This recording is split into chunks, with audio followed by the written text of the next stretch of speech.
అడియాశ అయింది. పైగా మాకు నిన్న ముఖ్యమంత్రి వచ్చినట్టు అనిపించలేదు. బాలీవుడ్ సంబంధించిన అమరీష్ పురి వచ్చినట్టు అనిపించింది.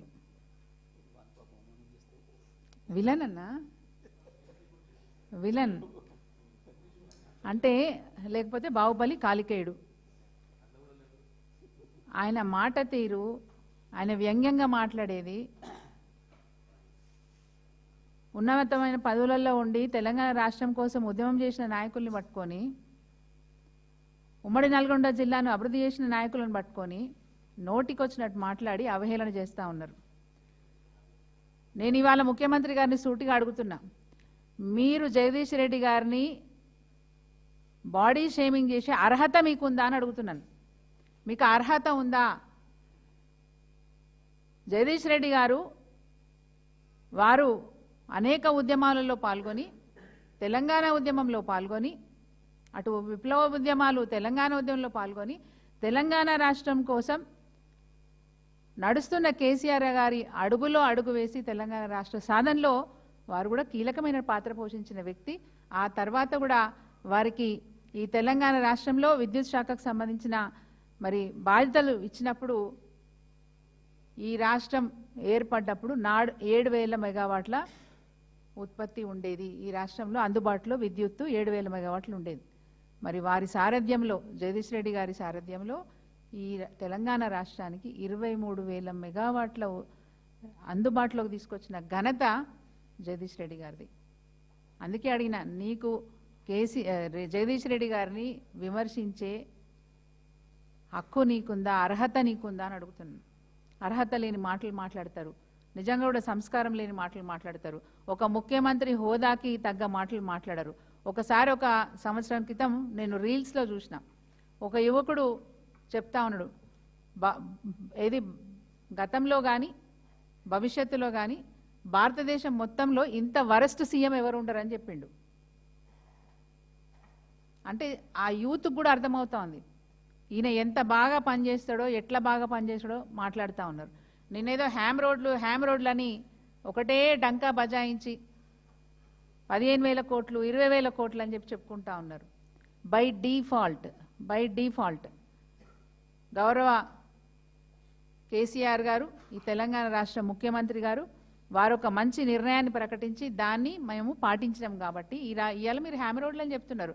బై డిఫాల్ట్ గ్రామ పంచాయతీ ప్రతి గ్రామం నుంచి మండల హెడ్ క్వార్టర్కి రోడ్డు ఖచ్చితంగా ఉండాల్సిందే, మండల హెడ్ క్వార్టర్ నుంచి జిల్లా హెడ్ క్వార్టర్కి 4 లేన్ల రోడ్డు ఉండాల్సిందే అని చెప్పి బై డిఫాల్ట్ అప్పటి ప్రభుత్వం నిర్ణయం తీసుకుంది. కాబట్టి దానికి అనుగుణంగా ఇవాళ మీరు రోడ్లు వేస్తూ ఉన్నారు.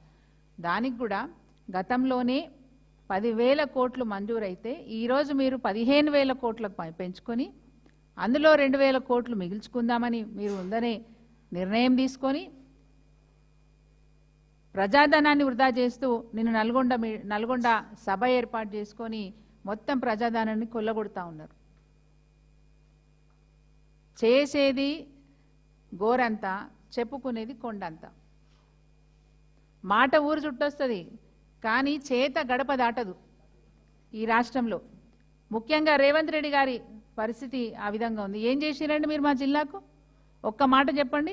ఎంత బాధపడ్డది నల్గొండ ఒకప్పుడు, ఎన్ని కష్టాలుండే నల్గొండ జిల్లాకు.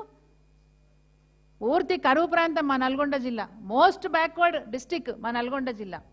దాని తర్వాత అంటే ముందు పాలమూరు, తర్వాత నల్గొండ. అన్ని బాధలు పడ్డ మాకు కేసీఆర్ గారి హయాంలో మా దగ్గర ఒక రాక్షసి ఉండే, ఫ్లోరసిస్ రాక్షసి ఉండే. ఆ రాక్షసిని అంతమొందించిన నాయకుడు కేసీఆర్ గారు.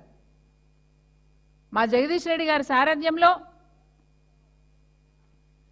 ఫ్లోరసిస్ రాక్షసిని అంతమొందించడమే కాకుండా ఇంటింటికి నల్లా ద్వారా నీళ్ళు ఇవ్వడం, సురక్షిత నీళ్ళు ఇవ్వడం, అదేవిధంగా జిల్లాను సస్యశ్యామలం చేసిన ఘనత ఈరోజు మా జగదీష్ రెడ్డి గారిది. ఏం చేసిరండి మీరు? 2 మంత్రులు ఉన్నారు కదా మీకు. రేవంత్ రెడ్డి గారు, మా జిల్లాకు మీరేం చేసిరో చెప్పండి. మాకు కేసీఆర్ గారు ముఖ్యమంత్రిగా ఉన్నప్పుడు యాదాద్రి జిల్లాకు వస్తే గుట్టకు వచ్చినప్పుడల్లా, ఏరుగుట్టకు వచ్చినప్పుడల్లా 200 కోట్లు 300 కోట్లు మంజూరు చేస్తుండే. అట్లా మా ప్రాంతం అంతా కూడా బాగా అభివృద్ధి చెందింది. రియల్ ఎస్టేట్ విపరీతంగా పెరిగింది. ఉద్యోగాలు లేని వాళ్ళు కూడా చిన్న చిన్నగా ఏది ల్యాండ్ వ్యాపారం చేసుకుంటూ భూ వ్యాపారం చేసుకుంటూ ఒక 10,000 20,000 50,000 సంపాదించుకొని బాగుపడ్డ వాళ్ళు ఉన్నారు. ఇలా మీరు వచ్చినాక ఏమైంది? మొత్తం నాశనం అయిపోయింది. రియల్ ఎస్టేట్ దందానే లేదు మా దగ్గర. ఇవాళ ఏమున్నా మీ హయాంలో కబ్జాలు భూదందాలు ఇవి జరుగుతున్నాయి. ₹1 ఇచ్చిండ్రండి యాదగిరిగుట్ట దేవస్థానానికి ₹1 3 సార్లు వచ్చిపోయినారు. 3 సార్లు వచ్చిపోయారు. మా తీర్థప్రసాదాలు తినిపోయారు, స్వామివారి తీర్థప్రసాదాలు తినిపోయారు. కానీ కనీసం స్వామివారి సేవకి ఏదన్నా ఇంత బడ్జెట్ ఇస్తాము, దీన్ని అభివృద్ధి చేద్దాం, ఇంకా 2-3 పనులు పెండింగ్ ఉన్నాయి అక్కడ, ఆ పనులన్నా పూర్తి చేయండి. అది ఎప్పుడన్నా ఆలోచిస్తారా? ఎప్పుడన్నా ఆలోచిస్తారా? ఇక గంధమల్ల అని పోయిన సంవత్సరం 2025 సంవత్సరంలో గంధమల్లకు శంకుస్థాపన చేసిపోయారు. ఇప్పటి వరకు ఇటుక తీయలే, తట్టడి మట్టి తీయలే. ఈరోజు వరకు ఆ భూసేకరణకు డబ్బులు ఇవ్వలే.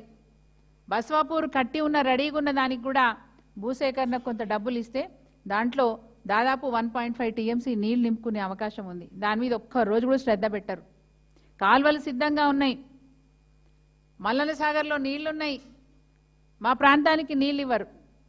ఏమనంటే వాటర్ మెన్ లాగా ఆ ఊర్లలో నల్లాలు పెట్టేటోళ్ళు ఉంటారు చూడండి, గట్ల అప్పుడో ఇప్పుడో వస్తారు, ఇంత తూము లేపుతారు, ఈ చెరువు నింపినా గా చెరువు నింపినా అని డప్పు కొట్టుకుంటారు తప్ప ఈ రోజు వరకు ఈ ప్రాంతంలో నల్గొండ ప్రాంతంలో ఉన్న కరువు విషయంలో కేసీఆర్ గారు జగదీష్ రెడ్డి గారి సారథ్యంలో మా జిల్లాకు సస్యశ్యామలం చేసిన ఘనత మా జగదీష్ రెడ్డి గారిది.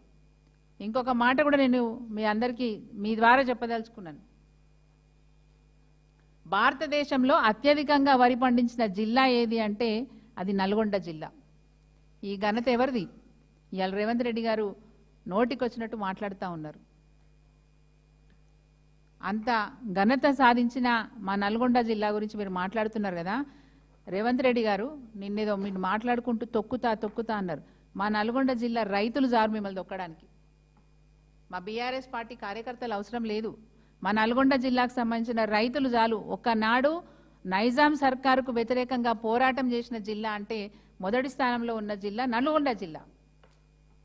బండి యాదగిరి మా జిల్లాని బండి వెనక బండి కట్టి 16 బండ్లు కట్టి నీ గోరి గడతం కొడుకో అని చెప్పిన జిల్లా నల్గొండ జిల్లా. సుద్దాల హనుమంతు విప్లవాల జిల్లా నల్గొండ జిల్లా. రైతాంగం సాయుధ పోరాటం చేసిన జిల్లా నల్గొండ జిల్లా. మీరు ఇట్లనే మీ పోకడ ఉంటే మాత్రం మరి రైతులు చాలు మిమ్మల్ని తరిమి కొట్టడానికి. అలనాడు నిజాం రాజులను ఎట్లయితే తరిమి కొట్టినారో నీ పోకడ అట్లే ఉంది. నీ ఎంత పోకడ లెక్క ఉన్నది నీ పోకడ కూడా. తప్పకుండా నిన్ను కూడా మరి నువ్వు బొంద పెడతా తొక్కి పెడతా అని మాట్లాడతారు కదా, ఇవన్నీ నీకు మా రైతులు చెప్తారు, మా రైతులే సమాధానం చెప్తారు. ఏం చేసిరో ఒక్క మాట చెప్పండి. మిషన్ కాకతీయ ద్వారా మా మా మా జిల్లా కరువులో ఉంటే మిషన్ కాకతీయ పథకం ద్వారా వేల చెరువులు బాగు చేసుకున్నాం. వేల చెరువులు బాగు చేసుకున్నాం. మరి ఇరిగేషన్ సాగునీరు తెచ్చుకున్నాం. ఇవాళ సూర్యాపేట జిల్లా యాదాద్రి జిల్లా సస్యశ్యామలమైందంటే అది మా జగదీష్ రెడ్డి గారి సారథ్యంలో ఉమ్మడి నల్గొండ జిల్లాలో మేము సాధించిన ప్రగతి అనే మాట మీకు గుర్తు చేస్తూ ఉన్నాను. ఏదో నోటికొచ్చింది చెప్పేసుకుంటూ పోతే అనుకుంటూ పోతే ప్రజలు నమ్ముతారు అంటే ప్రజలు కూడా అంత అవగాహన లేకుండా లేరు. ఈరోజు ప్రజలు కూడా చైతన్యవంతులే. ఏం చేసిరు మా జిల్లాకు? ఇవాళ మా దగ్గర YTPS ఎవరి పుణ్యం? ఆ రోజు విద్యుత్ శాఖ మంత్రిగా ఉన్న మా జగదీష్ రెడ్డి గారి పుణ్యం. ఇవాళ 4000 మెగావాట్ల ఉత్పత్తి మా యాదాద్రి జిల్లా మా నల్గొండ జిల్లాలో జరుగుతుంది అంటే అది మా జగదీష్ రెడ్డి గారి పుణ్యం. YTDA యాదాద్రి అభివృద్ధి కోసం స్థాపించిన YTDA నియమించిన YTDA ఈరోజు ఆ ప్రాంత అభివృద్ధి కోసం కృషి చేస్తున్న YTDA ఈరోజు మరి కేసీఆర్ గారి నాయకత్వంలో మా జగదీష్ రెడ్డి గారు చేసిన అభివృద్ధి. మాటలు మాట్లాడితే నిజాలు తెలుసుకొని మాట్లాడండి, సబ్జెక్టుతో మాట్లాడండి. ఇవాళ రేపు గ్రామాలలో వార్డు మెంబర్ కూడా విషయం తెలుసుకొని మాట్లాడతారు. మీకు విషయం తెలియదు, సబ్జెక్ట్ లేదు, ఏది మాట్లాడాలో తెలియదు, కడుపులో మంటతో వస్తారు వచ్చుడు. ఎందుకంటే మీరు పెద్ద తెలంగాణ ద్రోహి. ఈరోజు మా గురించి మాట్లాడుతున్నారు.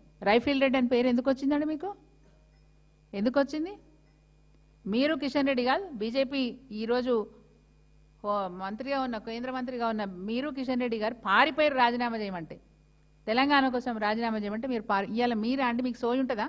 తెలంగాణ బాగు గురించి మీకు సోయి ఉంటుందా? తెలంగాణ ప్రజల బాధలు మీకు తెలుస్తాయా? రైతుల్ని ఎంత కోసపెడుతున్నారు మీరు? ఒక్క నెల రోజుల ముందు కనుక నీ మీటింగ్ జరుగుంటే ఆ మీటింగ్కు నీ కాంగ్రెస్ పార్టీ కార్యకర్తలు కాదు రైతులు వచ్చి బుద్ధి చెప్పేవాళ్ళు. అంతేందుకు నిన్న కూడా మాకు సమాచారం వచ్చింది, నల్గొండలో నువ్వు ఎంటర్ కాగానే కాంగ్రెస్ పార్టీ కార్యకర్తలు నిన్ను అడ్డుకున్నారు. ఈసారి వస్తే వచ్చినావు కానీ ఇంకోసారి మా నల్గొండకు రాక బాజాబ్తా నీ కాంగ్రెస్ పార్టీ కార్యకర్తలే నిన్ను అడ్డుకున్నారు. Shame on you. ఒక ముఖ్యమంత్రిగా ఉండి నీ పార్టీ కార్యకర్తలే నువ్వు జిల్లాకు రావద్దని చెప్పే పరిస్థితి వచ్చిందంటే షేమ్ ఆన్ యూ. నువ్వు ఎవరెవరి గురించో ఏమేమో మాట్లాడుతావు. ఏమనంటే కేటీఆర్, కేసీఆర్, హరీష్ రావు వీళ్ళ జపం చేయండి నీకు పూట గడవదు. జస్ట్ నువ్వు పాలిటిక్స్ అంటే నువ్వు చేస్తున్న పనులు, నువ్వు చేస్తున్న అక్రమాలు, నువ్వు చేస్తున్న తప్పులు బయటపడకుండా ఉండడానికి, ప్రజల దృష్టి మళ్లించడానికి మా కేసీఆర్ గారి పేరు తీసుకుంటావు, మా కేటీఆర్ గారి పేరు తీసుకుంటావు, మా హరీష్ రావు గారి పేరు తీసుకుంటావు. ఏ జిల్లాకు పోతే ఆ జిల్లాలో ఆ నాయకులను అవమానపరిచే మాటలు మాట్లాడుతూ ఉంటావు. తస్మాత్ జాగ్రత్త. బీఆర్ఎస్ పార్టీ కార్యకర్తలు క్రమశిక్షణ గల వాళ్ళు కాబట్టి ఇంతవరకు మీరు చేస్తున్న తప్పుల్ని ఉపేక్షిస్తూ ఉన్నారు. ఒక్కసారి మా జిల్లాలో జగదీష్ అన్న శంఖం పూరిస్తే బిడ్డాన్ని కాంగ్రెస్ పార్టీ కార్యకర్తలు పారిపోవాలి జిల్లా నుంచి. అట్లా ఉద్యమం చేసిన వాళ్ళం. తస్మాత్ జాగ్రత్త. ఇంకొకసారి మీరు ఏది పడితే అది మాట్లాడితే మర్యాదగా ఉండదు. మర్యాద ఇచ్చి పుచ్చుకుంటే మేము కూడా గౌరవిస్తాం. మా జిల్లాకు ముఖ్యమంత్రి వస్తే మేము కూడా గౌరవిస్తాం. కానీ మీరు మమ్మల్ని అవమానపరిచే పరిస్థితి తీసుకొస్తే మాత్రం తప్పకుండా బుద్ధి చెప్పాల్సిన పరిస్థితి వస్తుంది. ఇది మంచి పద్ధతి కాదని చెప్పి తెలియజేస్తూ జై తెలంగాణ, జై కేసీఆర్. ఓకే, జై తెలంగాణ. Thank you.